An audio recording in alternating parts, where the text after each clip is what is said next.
Կա արդեն հաշվարկ ձեր հանդիպումներն ինչ են ցույց տալիս, որ տարածաշրջանում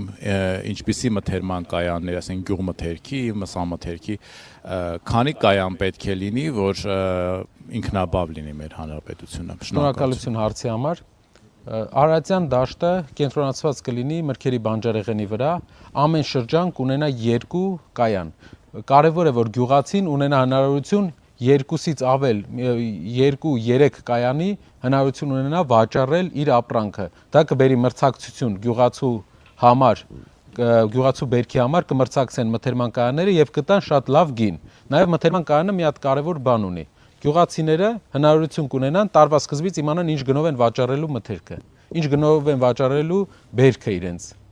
Դա կբերի նրան, որ գյուղացին կկարողանա կանխատեսի իր ծախսերը եւ տարվա սկզբից կիմանա շահույթ ունի թե չէ, տարվա վերջ չի իմանալու։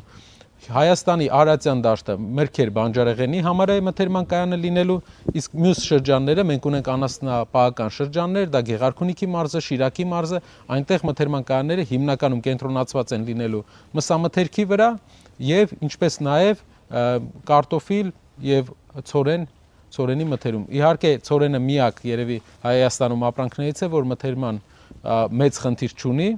բայց այնտեղ էլ կա որոշակի